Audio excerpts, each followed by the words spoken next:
فقراء کے مشاہدے اور تجربے سے یہ بات ثابت ہے، جس کام میں ڈسپلن نہیں ہوتا، جس کام کے اندر ترتیب نہیں ہوتی، نظم و ضبط نہیں ہوتا، تو یاد رکھیے گا سب سے پہلے اس کام کے اندر نفاست نہیں رہتی، وہ کام نفیس نہیں رہتا، ہو جاتا ہے نفیس نہیں رہتا، اور دوسرا یہ کہ اس کے اندر پائیداری نہیں رہتی، مضبوطی نہیں رہتی اس کام کے اندر، اور تیسری نحوست اس کی یہ ہوتی ہے کہ عین ممکن ہے کہ اگر میں اپنے کام کے اندر اسے ڈسپلن کے ساتھ، نظم و ضبط کے ساتھ اسے پایہ تکمیل کو نہیں پہنچاتا، عین ممکن ہے کہ اس عمل کے ساتھ کسی دوسرے کی حق تلفی ہو جائے۔ ایک مقررہ وقت ہے، اس وقت کے اندر وہ کام سر انجام دینا ہے، کسی کے ساتھ میری ملاقات ہے اور ایک وقت مقرر ہے، میں اس وقت مقرر پہ نہیں جاتا اس کے ساتھ ملنے، ہاں کوئی مجبوری بن جائے وہ بات الگ ہے، لیکن میں سمجھتا ہوں کہ کوئی نہیں، میں چلا جاتا ہوں، ہو ہی جاتی ہے ملاقات۔ عین ممکن ہے کہ اس نے کوئی اور کام کرنا ہو اگلے وقت کے اندر، اور وہ بیٹھا ہے آپ کے انتظار کے اندر، اور وہ اگلا کام جو اس نے کرنا ہے وہ کام نہ کر پائے، تو یہ حق تلفی ہوتی ہے۔ ہم چھوٹی چھوٹی چیزیں ویسے ہی اگنور کر دیتے ہیں اپنی زندگی کے اندر، ویسے ہی عام سمجھتے ہیں، کوئی نہیں، نہ ہوا تو خیر ہے، ہمیں ان کی اہمیت بڑی ہوتی ہے۔ اسی طرح دوسرے کے ساتھ زیادتی، ہاں پھر سب سے بڑی بات وقت کا ضیاع، بہت بڑا نقصان ہے یہ۔ میں سمجھتا ہوں انسان کا مال کے اعتبار سے اتنا نقصان نہیں ہوتا جتنا وقت ضائع ہو جائے تو بندے کا نقصان ہوتا ہے، بندے کو اس کا اندازہ نہیں۔ وقت کا ضیاع اگر ڈسپلن نہیں ہے، اور پھر امن و امان وہ معاشرے کے اندر نہیں رہتا اگر آپ کے کاموں میں ڈسپلن نہیں۔ آپ کہیں گے بہت بڑی بات آپ نے کہہ دی، ہمارے کام میں نظم و ضبط نہیں ہے تو معاشرے میں بد امنی کیسی ہوگی؟ مجھے ایک بات بتائیں، میں اشارے پہ کھڑا ہوں، وہاں ایک ڈسپلن ہے، آپ نے فالو کرنا ہے، میں اور اگر آپ فالو نہیں کرتے تو بد امنی ہوگی کہ نہیں ہوگی؟ بد امنی ہوگی، اور خام خواہ کے الجھیں گے بھی۔ اگر آپ کو دیکھیں، میں اس کے اندر میں اپنے آپ کو پہلے شریک کرتا ہوں، وہ یہ، اگر کوئی کھڑا ہے پولیس والا سامنے تو میں بالکل ٹھیک ہوں، اور اگر میرے ذہن میں یہ خیال آ گیا کہ کوئی نہیں، میں وکیل بھی ہوں، میں چلیں تھوڑا ریفرنس دے دوں گا، تو ہو سکتا ہے کہ میں اس کے دیکھ کے پھر آگے بڑھ جاؤں۔ اچھا یہ ہے کیا؟ یہ طبیعت کے اندر بھی بدامنی ہے، یہ طبیعت کے اندر بھی بدامنی، سکون نہیں ہوگا۔ جس بندے کی طبیعت میں سکون ہو اس کے عمل اس طرح کے ہوتے ہیں۔ اور علم کوئی بھی ہے، کوئی بھی علم ہے، کوئی بھی منصب ہے، اگر آپ اسے اس طرح استعمال کرنا شروع کر دیں روب کے لیے، لوگوں کو ڈرانے کے لیے، وہ علم نافع نہیں ہے، اور زندگی ساری اس کا آپ کو اجر نہیں ملے گا۔ مثال کے طور پہ میں ایک اچھے عہدے پہ ہوں، یا میں کسی کو، جو میرے پاس وکالت کا لائسنس ہے، میں کسی کو روب ڈالتا ہوں کسی پہ، میں وکیل ہوں، آپ کون ہوتے مجھے پوچھنے والے؟ مجھے بتائیں مجھے اس علم کا کیا فائدہ؟ یہ تو لوگوں کو نفع دینے کے لیے تھوڑا، یہ تو لوگوں پہ روب ڈالنے کے لیے۔ ایک سادہ سی میں نے مثال دی ہے، اور اسی طرح ٹریفک ہے، آپ دیکھ لیں بڑی ترتیب کے ساتھ چل رہی ہے، آپ کو جلدی ہے، مجھے جلدی ہے، میری طبیعت کے اندر جو ہے وہ ڈسپلن نہیں ہے، سکون نہیں ہے، اطمینان نہیں ہے، میں نے عین آگے آگے کھڑی کر دی جگہ۔ اب کیا ہے، پیچھے تک ہر بندے کو پریشان میں نے کیا، میں نے ایک بندے نے، معاشرے کے اندر بدامنی آئی کہ نہیں آئی؟ اور میں اس پہ عمومی طور پہ یہ کہا کرتا ہوں کہ خاص طور پہ ہم نے، اگرچہ آقا علیہ الصلوۃ والسلام کا میلاد منانے والے ہیں، حضور صلی اللہ علیہ وسلم کے میلاد پہ خوشی کرنے والے ہیں، لیکن دیکھ لیں اگر میں کوئی ایسا جلوس جلسہ کہ وہ میں پورا راستہ گھیر لیتا ہوں، عین ممکن ہے کہ وہ راستے پہ ایمبولینس نے گزرنا ہو، اگر اس بندے کا انتقال ہو جاتا ہے، پہنچنے میں لیٹ ہو جاتی ہے، تو آقا علیہ الصلوۃ والسلام کی شریعت نے مجھے پوچھنا ہے کہ بھئی آپ کے عمل کی وجہ سے ہوا ہے۔ یہ ہے کہ اگر ڈسپلن نہیں ہے، آپ کے کام کے اندر نظم و ضبط نہیں ہے، معاشرہ سارے کا سارا بد امنی کی طرف چلا جائے گا۔ ہم سمجھتے ہیں کوئی نہیں، کڑی گل ہے، مینو کنے پوچھنا ہے، کبھی بھی نہ سوچیں کہ مینو کنے پوچھنا ہے، ادھر بچ جائیں گے پر پوچھنے والا ایک ہے۔ کل بھی ایک جگہ پہ حاضری تھی، عین اچانک اللہ پاک کی توفیق سے یہ بات ذہن میں آئی، کہ یہ بات بالکل 100% ہے، 100%۔ اللہ رحمان ہے، اللہ رحیم ہے، وہ کریم ہے، مہربانی کرنے والا ہے، اپنی رحمت کے 99 حصے اپنی مخلوق کے لیے استعمال کرے گا۔ لیکن یہ بات ذہن میں رکھیے گا، حقوق اللہ کے اندر اگر آپ سے خطائیں ہوتی ہیں نا، حقوق اللہ کے اندر، حقوق اللہ کے اندر اگر آپ سے خطائیں ہوتی ہیں تو وہ رحمان ہے، وہ رحیم ہے، وہ کریم ہے، وہ آپ کو معاف فرمائے گا۔ اور اگر حقوق العباد کے اندر ہم نے وائلیشن کی ہے تو پھر یاد رکھیے گا وہ قہار بھی ہے، وہ جبار بھی ہے۔ یہ حقوق العباد کے اندر معاملہ ہے۔ اللہ نے خود فرمایا ہے میرے جو معاملات ہیں میں چاہوں تو ایک سجدہ قبول کر لوں، چاہوں تو سارے رد کر دوں، کون ہے مجھے پوچھنے والا؟ پر یہ اللہ کہتا ہے میرے بندوں کے ساتھ معاملہ خراب نہیں کرنا، وہاں پہ مجھے تم اس طرح رحمان نہیں پاؤ گے، اس طرح رحیم نہیں پاؤ گے جب تک وہ بندہ تمہیں معاف نہ کرے۔ آپ کہیں گے پھر آپ بہت سخت بات ہو گئی، کیسے سخت بات ہوئی؟ اگر اللہ رب العزت معاشرے کے وہ افراد کے جو دوسروں کے حقوق سلب کرتے ہیں، غصب کرتے ہیں، حقوق کی تلفی کرتے ہیں، اگر انہیں بھی رحمان اور رحیم والا ہی آپ بات کریں گے تو ظالم ظالم ہوگا۔ ہاں اس وقت تک اسے بتائیں اللہ قہار ہے، اللہ جبار ہے۔ ہاں جب وہ اپنے ظلم سے رک جائے اس وقت اسے کہو ہاں اللہ رحمان ہے، اللہ رحیم، اب تو آ گیا ہے، اب معاف فرمانے والا ہے۔ بھئی ظالم کو تو روکنا ہے ورنہ سارا معاشرہ بگاڑ کا شکار ہے۔ میں اس بات سے 100% اختلاف کرتا ہوں، میری رائے ہے، آپ مجھ سے اختلاف کر سکتے ہیں، کہ ہم یہ کہتے ہیں کہ بھئی جو مرضی کرو، کوئی ونڈ کرن دی لوڑ نہیں، نہ حقوق اللہ وچ نہ حقوق العباد وچ، کوئی تو ونڈ کرن دی لوڑ نہیں، کری جاؤ، آخر تے جا کے مسجد بنوا دیا جی اللہ معاف کر دے گا، ایک مدرسہ بنوا دیا جی اللہ معاف کر دے گا۔ اور بھائی یہ نہیں ہے تصور، بندے کا حق کھایا ہے بندے کو واپس کریں گے، مسجد کا اجر الگ ہے، وہ اللہ آپ کو الگ دے گا، پر اب وہ جس کا نقصان کیا ہے اس کی تلفی مسجد بنانا نہیں ہے۔ اور یہ چھوٹی چھوٹی باتیں ہم سمجھتے ہیں بہت چھوٹی ہیں، بہت چھوٹی ہیں، لیکن نہیں، معاشرہ بگڑ گیا، ہم بگڑ گئے، ہماری طبیعتوں میں امن ختم ہو گیا، ہماری طبیعتوں میں سکون ختم ہو گیا۔ اور یہ تجربہ آپ مجھ سے زیادہ کر سکتے ہیں، یہ تجربہ آپ کا مجھ سے زیادہ ہے، یہ مشاہدہ آپ کا مجھ سے زیادہ ہے کہ سڑکوں پہ ہماری طبیعتوں کے اندر بدامنی کتنی ہے۔ یہ ایک سادہ سی مثال ہے، یہ ایک سادہ سی مثال ہے۔ شادیوں میں چلے جائیں، عین جب کھانا کھلتا ہے عین اس وقت دیکھنے والے ہم ہوتے ہیں، ہم کیا ہیں، ہے کوئی ڈسپلن، ہے کوئی کسی کو راہ دینے والا، ہے کوئی کسی کو نہیں تھی پہلے آپ آتا ہے کوئی کسی کے لیے قربانی دینے والا، ہے کوئی ترتیب والا؟ طبیعتوں میں نہیں ہے۔ کیوں؟ سب سے بڑی وجہ ہم اسے سمجھتے ہیں چھوٹی سی شے ہے، اور اب ہوتا کیا ہے، اللہ یعوذ باللہ من ذالک، پھر بعد میں جو حشر نشر ہوتا ہے، اللہ معاف فرمائے۔ تو یاد رکھیے گا نظم و ضبط، ڈسپلن، وقت کی پابندی، یہ وہ شے ہے کہ جو انسان کے معاملات کو خوبصورت ترین بنا دیتی ہے۔ میں نے آج آقا علیہ الصلوۃ والسلام کی سیرہ مبارکہ سے وہ پہلو آپ کے سامنے رکھنے ہیں کہ آقا نے اپنے گھر کی زندگی میں کتنا ڈسپلن رکھا، باہر کی زندگی میں کتنا ڈسپلن رکھا، وقت کا آپ تعین کیسے فرماتے، ایک وقت کسی کو ملاقات کا دیا ہے تو عین اس وقت ملاقات ہوگی، دروازے پہ جانا ہے تو کیسے آپ نے دروازے پہ دستک دینی ہے، آقا نے تو یہ نہیں سکھایا ہے۔ آقا علیہ الصلوۃ والسلام نے یہ بسا اوقات یہ ہوتا کہ کوئی آپ کے دروازے پہ آتا تو عین وہ جو ڈسپلن تھا اس کی وائلیشن ہوتی تو حضور فرماتے اسے واپس لے جاؤ، ایک صحابی کی ڈیوٹی لگاتے، اسے پہلے ادب و آداب سکھاؤ، نظم و ضبط سکھاؤ، ڈسپلن سکھاؤ، اسے کہو پھر دوبارہ آنا۔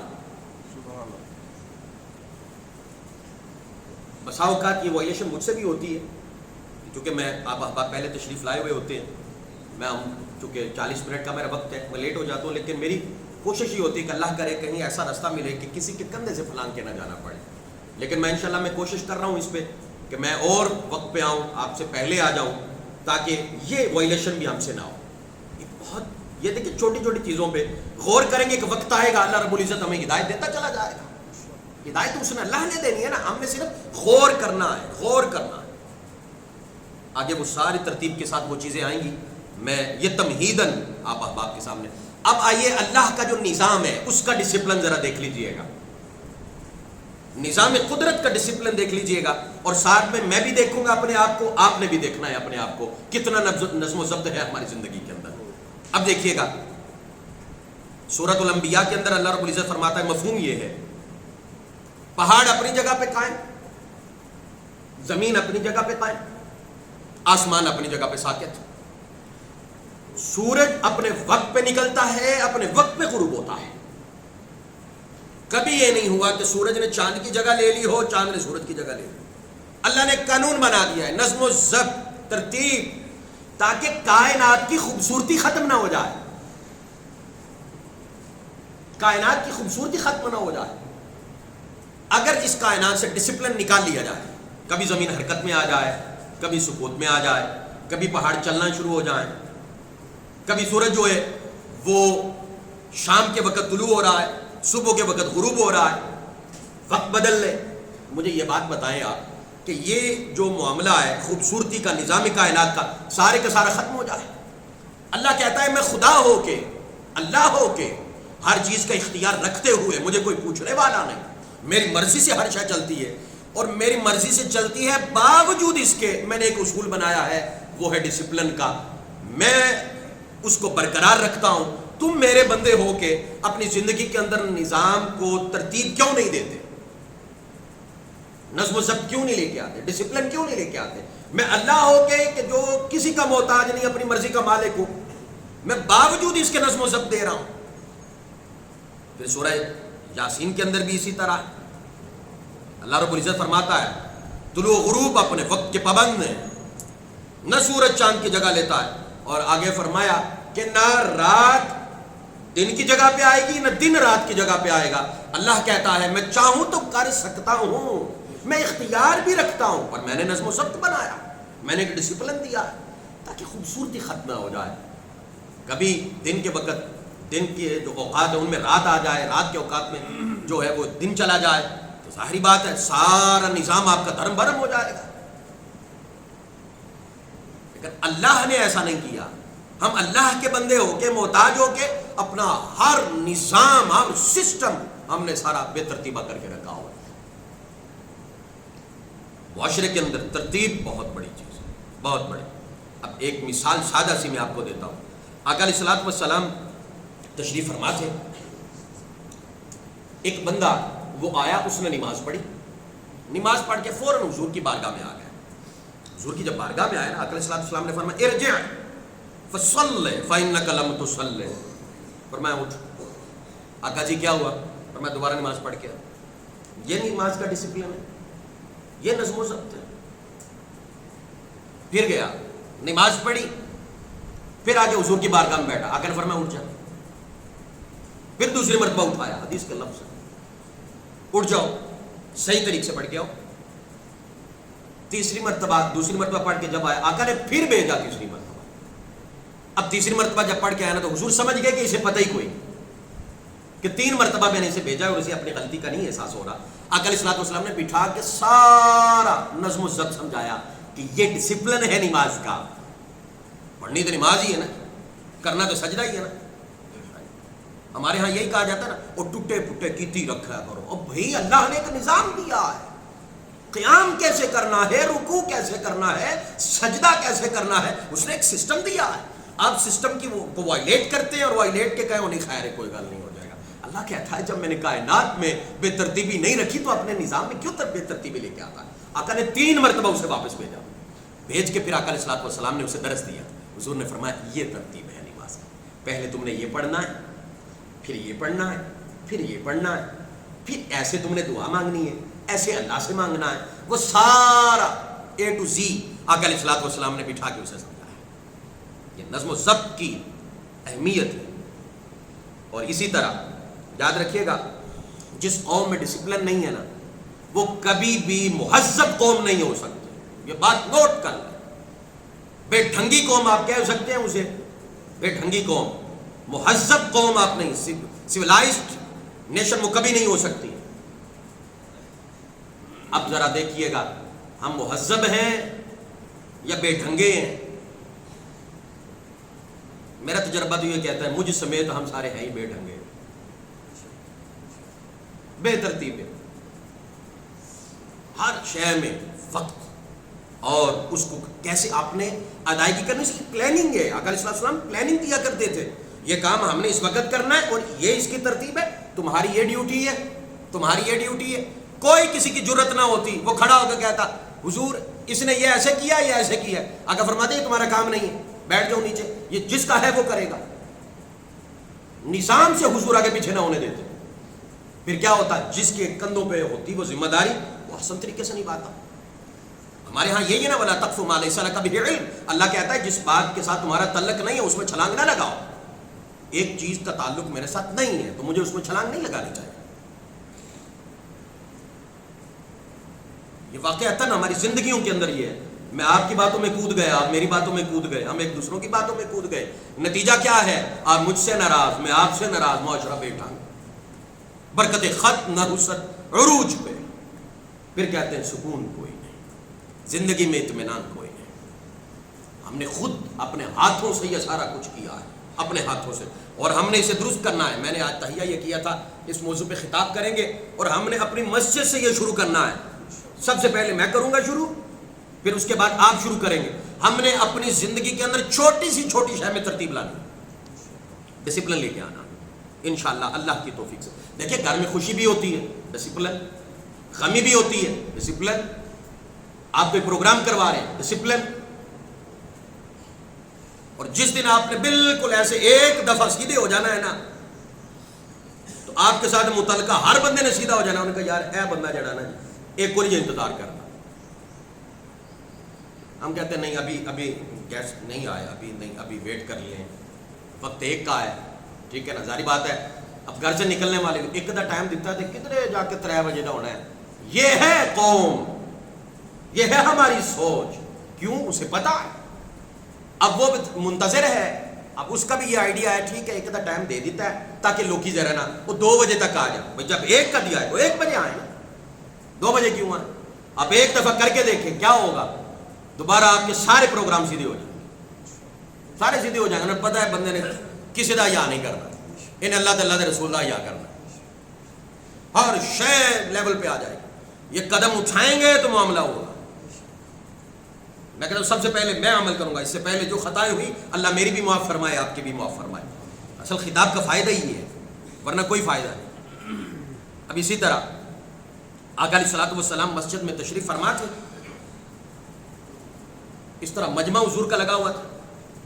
ایک بندہ آیا, پھلانگ پھلانگ پھلانگ پھلانگ کے آگے آنے لگا. نے فرمایا اجلسو, بیٹھ جاؤ ادھر, پھلانگ کے نہیں آنا, حق تلفی نہیں. ایک بندہ پہلے آ کے بیٹھا ہے, آپ پیچھے, جہاں جگہ ملے وہاں بیٹھ. اچھا وہ وہیں بیٹھ گیا. اور میں نے آپ کو حدیث بھی سنائی تھی, آقا علیہ الصلوۃ والسلام کے ایک بڑے پیارے صحابہ, یہ اپنا مشکات کی حدیث مبارکہ, عبداللہ بن مسعود, وہ کہیں باہر تھے, اتنی بڑی ریاست تو ہے نہیں تھی نا, چھوٹی سی جگہ تھی. حضور نے اس کو کہا بندے کو, اجلس, بیٹھ جاؤ یہیں پہ, آگے نہ آنا, بیٹھ جاؤ. اچھا وہ بیٹھ گئے. عین جو وہیں پہ وہ بیٹھ گئے نا, عبداللہ بن مسعود دروازے پہ تھے, ان کے کانوں میں آواز پڑ گئی, وہ وہیں بیٹھ گئے. ایک صحابی اپنے گھر سے نکل رہے تھے, وہاں حضور کی آواز کانوں میں پڑ گئی, وہ وہیں بیٹھ گئے. یہ ہے دین کی خوبصورتی, حضور نے جو کہا ہے وہی دین ہے بس. اچھا وہ دونوں جو نظر کوئی نہ حضور کو آئے خطبے میں, بعد میں حضور نے فرمایا, اور یہ بھی کوئی بندہ جو ترتیب کے ساتھ آتا ہے, ہر دفعہ آتا ہے, کبھی نہ آئے, اس کا پوچھنا یہ حضور کی سنت ہے, کہیں بیمار تو نہیں, روز آیا کرتا تھا. آقا نے فرمایا عبداللہ بن مسعود آپ نہیں آج نظر آئے. وہ دوسرے صحابی کو پوچھا آپ نہیں نظر آئے. آقا جی آپ بہ جاؤ, کیا بہ گئے دروازے, میں اپنے دروازے بہ گیا. اس نے فرمایا میں نے آپ کو تو نہیں کہا تھا. میں نے کہا حضور نام تھوڑا لیا تھا, آپ نے کہا ہم بیٹھ گئے, بات ختم. حضور نے یہ ڈسپلن فرمایا, حضور نے فرمایا یہیں بیٹھ جاؤ, آگے نہیں آنا, وہ وہیں بیٹھ. اور آقا علیہ الصلوۃ والسلام سختی بھی فرما لیا کرتے ہیں, خاص طور پہ ڈسپلن کے حوالے سے. تو پھر جہاں جس کو جگہ ملتی حضور کا فرمان ہوتا وہ وہیں بیٹھ جاتا, اور جرت نہ کرتا آگے بڑھنے کی.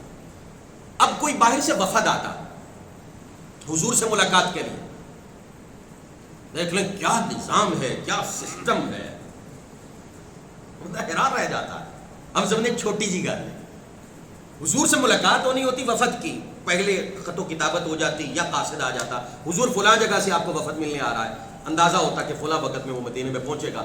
سیدنا صدیق اکبر رضی اللہ تعالیٰ عنہ کی ڈیوٹی حضور لگا دیتے کہ آپ نے راستے میں ان سے ملاقات کرنی ہے، ملاقات کر کے یہاں کا ڈسپلن سکھانا، اس وفد کو ڈسپلن بتانا ہے. ہمارا یہ نظامی اوقات ہے، اس وقت ہماری ملاقات ہوتی ہے، اس وقت یہ ہوتا ہے، اس وقت نماز ہوتی ہے، آپ اب بتائیں کہ ان میں سے کون سا وقت آپ لیں گے.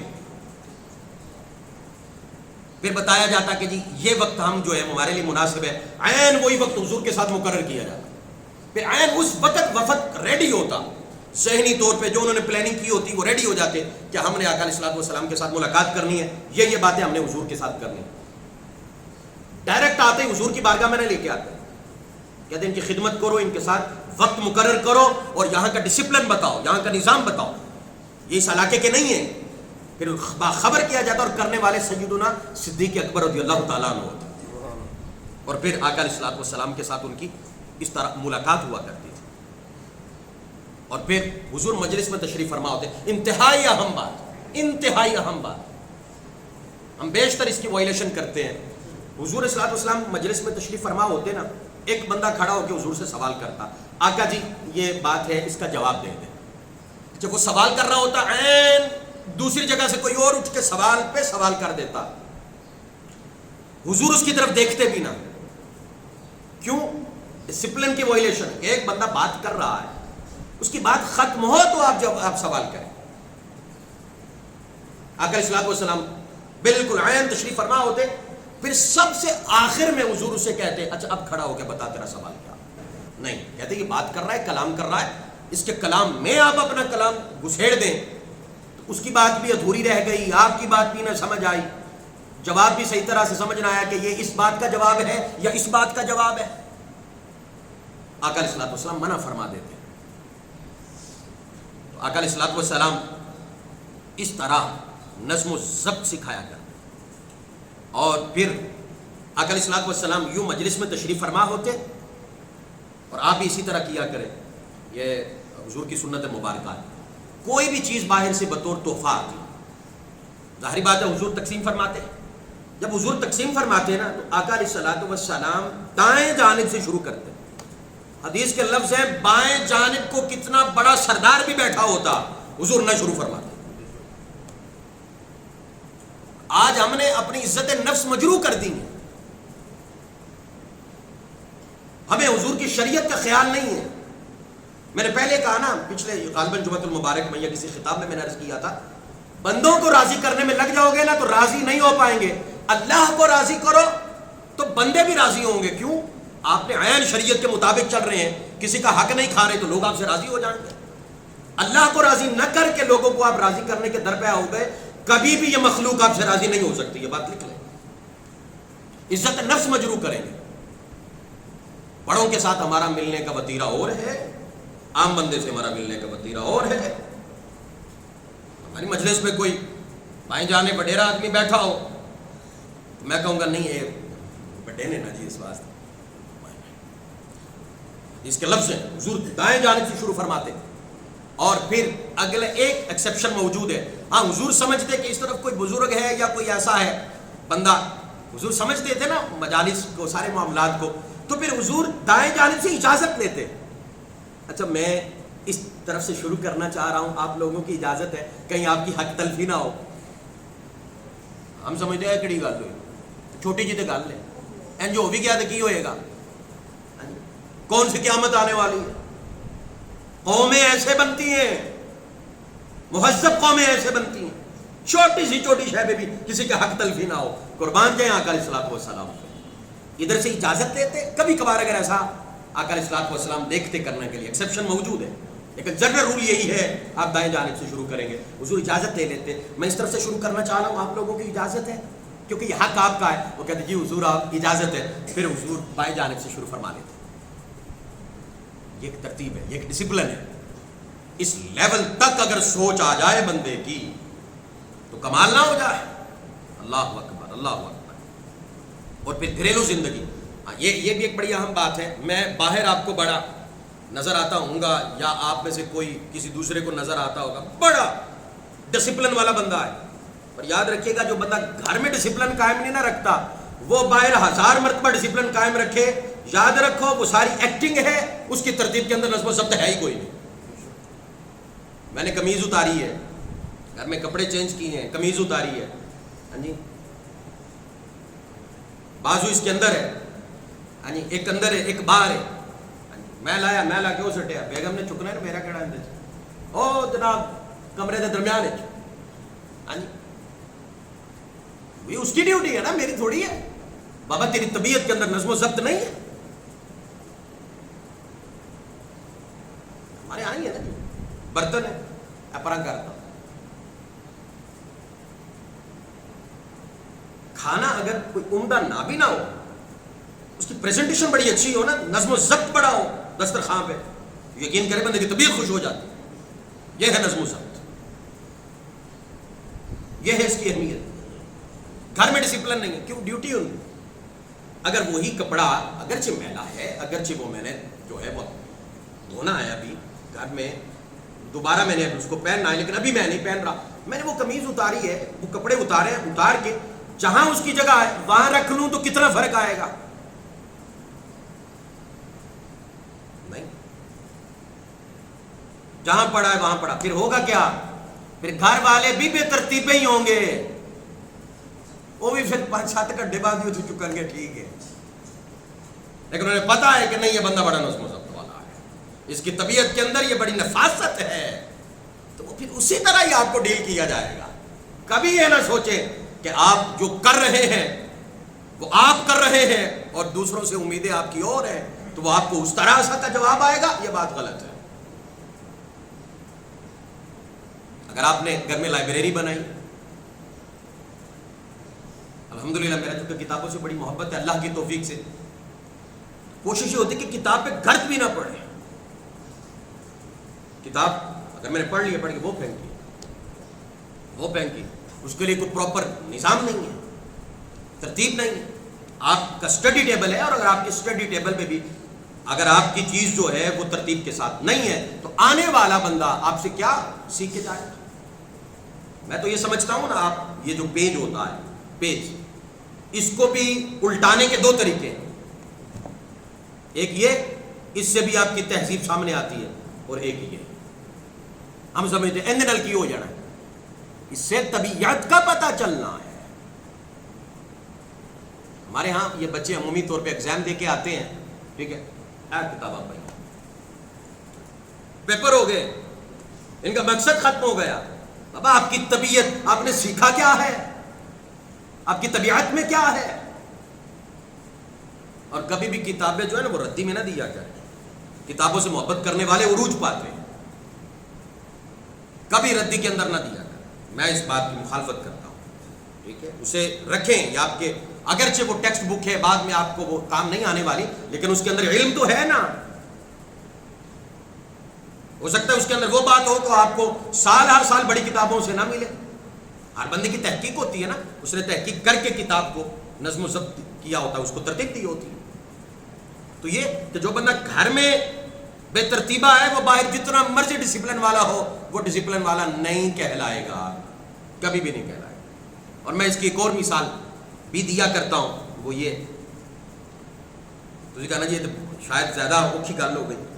مثال کے طور پہ میں مسجد کے واش روم میں میں ان کی طرف جاتا ہوں, ایک ایگزامپل دینے لگا ہوں. اچھا, کسی نے اپنی نجاست کو نہیں بہایا,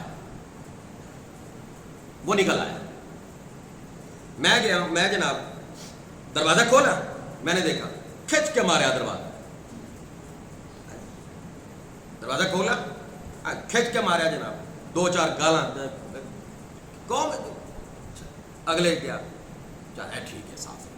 مجھے ایک بات بتائیں, میرے اور اس بندے میں کتنا فرق ہے؟ طبیعت کا میں بھی تو گندا ہوں. اور بابا یوں گندگی سے نفرت کرنا پاکیزگی نہیں ہے. ہو گیا اس سے, مجھ سے وہاں اس پہ پانی نہیں بہایا جاتا. اگر میں نے اس پہ پانی بہایا کہ کوئی بعد میں آئے اس کو اس سے تکلیف نہ پہنچے, تو سمجھ لے میں طبیعت کا صاف آدمی. مجھے پاکیزگی پسند ہے, اس سے نفرت کرنا پاکیزگی کی دلالت نہیں ہے. میری بات سے سو اختلاف کرے, میں یہ اپنی بات کر رہا ہوں. اگر میں یہ نیت کر کے کہ چلیں اس سے ہو گیا، نہ جانے کہ اس کی طبیعت خراب تھی، کیا تھا اللہ بہتر جانتا ہے، جیسے بھی ہوا ہو گیا، اب بعد میں آنے والا جو ہے اس کی طبیعت تو خراب ہوگی، اس گندگی کو وہ دیکھے گا، تو میں تھوڑی سی کوشش کر کے اس کو صاف کر دوں، تو پھر اگر میں نے صاف کر دیا ہے تو میں طبیعت کا پاکیزہ آدمی ہوں، اور اگر میں نے نہیں کیا، میں کھچ کے دروازہ مارا ہے، تو میرے تو کوئی فرق نہیں۔